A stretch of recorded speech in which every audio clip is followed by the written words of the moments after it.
Olá, estamos de volta hoje com o programa Código de Honra. Esse programa é um programa de iniciativa do Instituto dos Advogados de São Paulo em parceria com o Tribunal de Justiça do Estado de São Paulo. Trata de diversas questões jurídicas, polêmicas, não polêmicas, da atualidade. E hoje, para tratar de algumas questões novas, chamamos o desembargador Francisco Eduardo Loureiro. Ele que é desembargador da Primeira Câmara de Direito Privado do Tribunal de Justiça do Estado de São Paulo e também diretor da Escola Paulista da Magistratura. Vai falar um pouco para nós sobre essa atual gestão dele e depois de mais alguns temas polêmicos. Como vai o senhor, doutor Francisco? Tudo bem? Bom dia, Fabiana. Bom dia a todos. É um prazer estar aqui com vocês hoje. O prazer é nosso em tê-lo aqui e acredito que pelos temas que o senhor comentou comigo um pouco antes do programa, o senhor virá várias vezes. Obrigado. Inicialmente, eu gostaria de falar sobre a questão da gestão na Escola Paulista da Magistratura. O que o senhor pretende fazer na sua gestão? Bom, a Escola Paulista da Magistratura é uma instituição do Tribunal de Justiça. Ela completa 30 anos nesse ano de 2018. Ela foi criada logo após a Constituição e o objetivo fundamental da escola é a formação dos magistrados novos, dos juízes novos, que fazem um curso de iniciação tão logo são aprovados no concurso, e também o aperfeiçoamento de todos os juízes ao longo da carreira. Mas, além disso, a escola também ela trata do aperfeiçoamento dos servidores do judiciário e também está aberta para o público em geral. Os operadores do direito, os advogados, promotores de justiça, servidores públicos em geral podem frequentar a maioria dos cursos da Escola da Magistratura.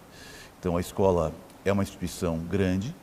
Hoje ela conta com mais de 2.000 alunos e o objetivo da atual gestão é dar continuidade ao que foi feito nas duas últimas gestões e aprimorar também os cursos de formação e de aperfeiçoamento dos juízes.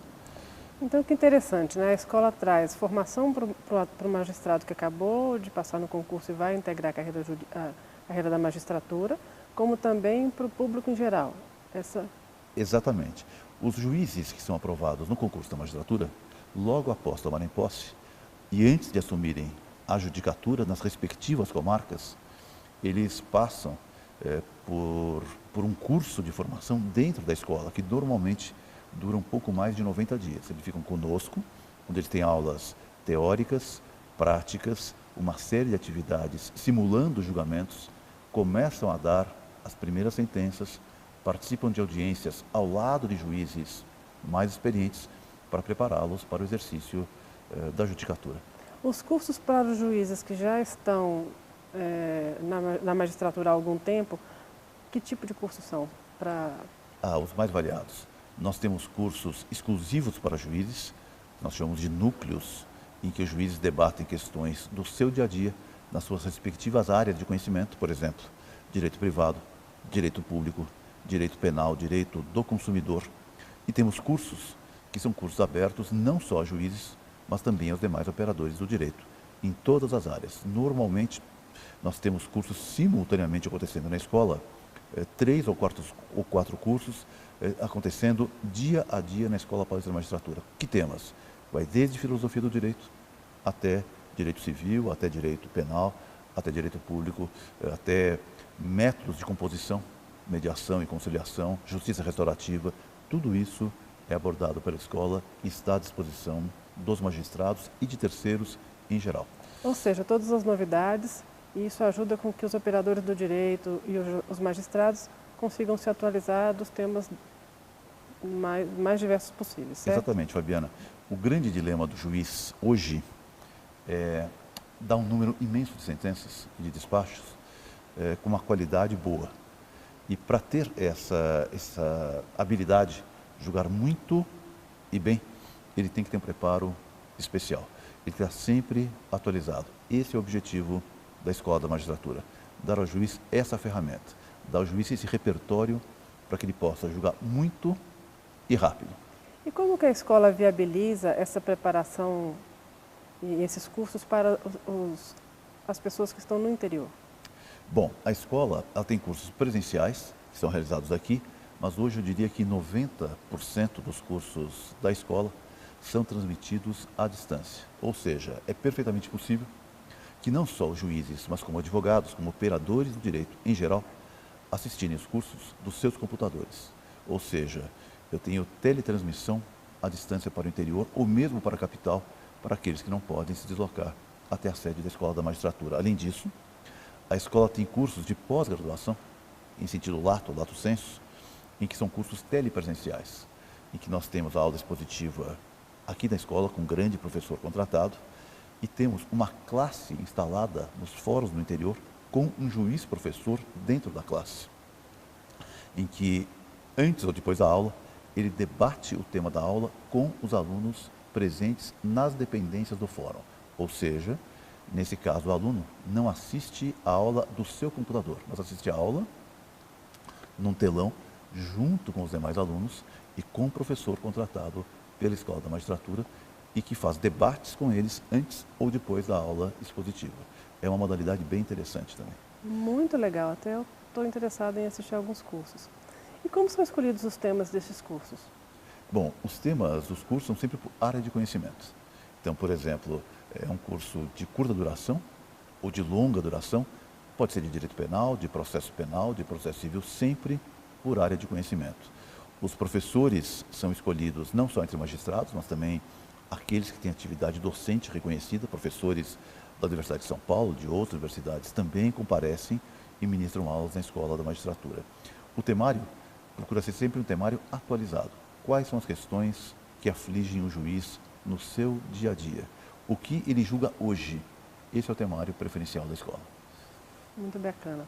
Eu gostaria de aproveitar a sua experiência como desembargador da Câmara de Direito Privado e lhe fazer algumas perguntas, inclusive de acordo com o que o senhor mencionou para mim um pouco antes do programa, como sendo as novidades atualmente julgadas pelos juízes do direito privado. Me fale um pouco o que é o poliamor e como isso tem sido julgado hoje em dia. O poliamor ou a poliafetividade é uma novidade. Eu lembro que o nosso Código Civil, embora ele tenha sido aprovado em 2002 e tenha entrado em vigor em 2003, ele começou a ser feito, o nosso Código Civil, na década de 1970. Ele já nasceu velho. E por isso, a nossa lei, ela não regula uma série de situações que hoje nós nos deparamos com casos concretos. Uma delas é a poliafetividade, alguns chamam de poliamor, que é a questão das famílias paralelas.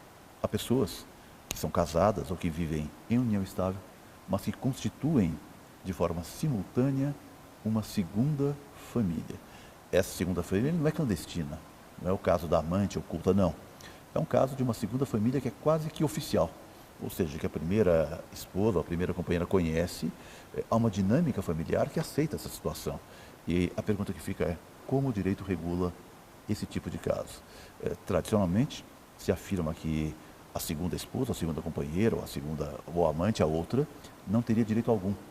Mas isso hoje tem sido discutido nos tribunais, ou seja, é razoável, é justo que alguém que tenha filhos, ainda que seja a segunda, ou que seja o segundo também, isso vale para ambos os sexos, que tenha uma vida constituída com ele, quando fica viúva, que fique sem nenhum bem na partilha do inventário, ou que não tenha direito a uma pensão previdenciária, é justo isso ou não? E é isso que se discute.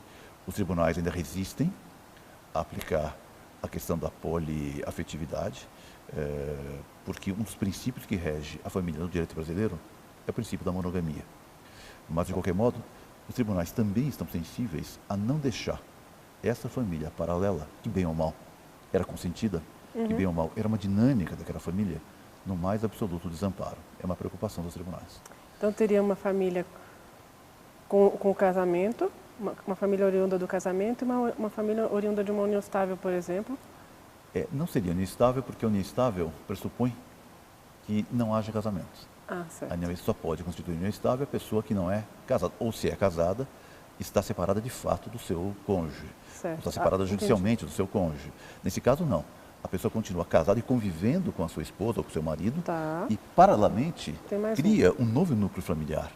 Tradicionalmente é o que se chama de amante, o concubino ou concubina, e que nunca teve direitos. O direito sempre resistiu a outorgar prerrogativas a essa pessoa, mas na verdade elas existem.